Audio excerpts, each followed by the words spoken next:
Hi, everyone. Thank you. My name is Britten, and I'm the social media manager for 16 Handles. We are a frozen yogurt chain based out of New York City that started about 5 years ago, and we've grown to about 40 stores up and down the East Coast. Those of you just discovering what my company does might be wondering, what is a dessert brand doing at a health and wellness conference? And in all fairness, I get asked this question a lot when I go to different types of conferences. Just a couple weeks ago, I was at a conference about user experience for web-based companies, and one of the girls I met at lunch came up to me and said, "No offense, but what the heck is your brand doing here?" And I said, well, really, it's because our brand cares about our fans in all regards.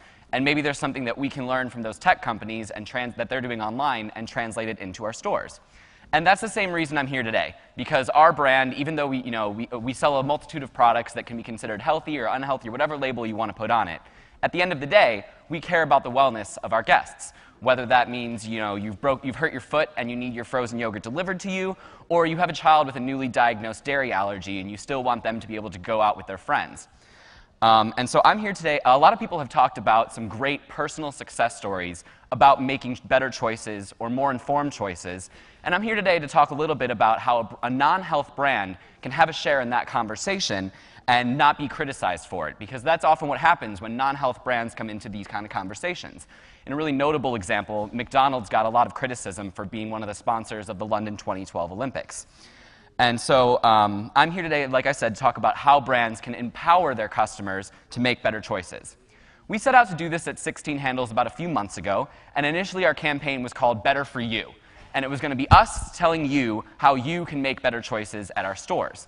And we had this influencer program worked out where a few well-known people in the health and wellness sector were going to come forward and say, these are the decisions that you should be making, trust us. And after a couple months, we decided that that wasn't the angle that we wanted to leave with.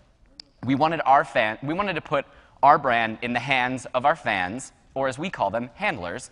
And so we switched it from Better For You to Better For Me. And we wanted them to feel empowered to come into our stores and make the decision themselves instead of us telling them what decisions they should be making. Because what's better for you may not be better for you and may not be better for me. Like me, I have a gluten allergy, and so there are things that I need to avoid when I go into one of our stores. And so as our social media manager, I also had to flip our I'm sorry, I skipped one part. Not only do you have to flip over what we were planning on doing in our stores, and instead of attacking people with the choices that we wanted them to make, we had to kind of take a more passive role and just put the information out there and let them decide for themselves. And I had to do the same thing as our social media manager. Instead of telling our guests, hey, we've made this so much easier for you, this is what you should be doing, we decided to feature our guests and highlight some of them and their personal nutrition stories. So we invited some of our fans from our Facebook page who lived in the city of New York to come into our stores, do a couple interviews, let us know, why they come to 16 Handles when they're a vegan or they have a nut allergy, and here's what they get. And we took a few photos of them, put them on our Facebook, and people really resonated with them because it wasn't us saying, if you're a vegan, this is what you can and cannot eat. It was, come meet Lauren. She's an avid runner, she's an aspiring opera singer, and she's also a vegan, and this is what she gets at 16 Handles. And we really wanted to draw our guests in with our storytelling. And after we did that, we didn't want to hit them over the head with our health message. Instead, we wanted them to discover it on their own, like with the information that we placed in our stores. So if you needed Weight Watchers points or information about gluten allergies or whatever, we had them on videos above our machines. We had them all over the topping bar with icons on what choices you could be making. We had information in binders that you could ask for and flip through and read and read and read for hours about the nutrition content of our products. That was the focus of this campaign, was don't show, don't tell, but enable.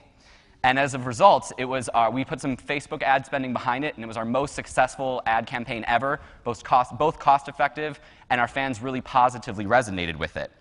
And now, that's only something that we've been doing, for a couple months, and we've only really been in business for 5 years. So I wanted to bring up an example of a company who's now 20 years old that I think has absolutely mastered this concept of enabling guests to make better choices for their lifestyle, and that's Chipotle. I love Chipotle's Food with Integrity campaign because they lead with their content. On their website, you'll find very detailed nutrition calculators, interactive ingredient information, and tons of information about how their food is processed, videos on where it came from, frequently asked questions, interviews with the farmers. And it's all fascinating because they lead, like I said, with an excellent wellness-focused content strategy.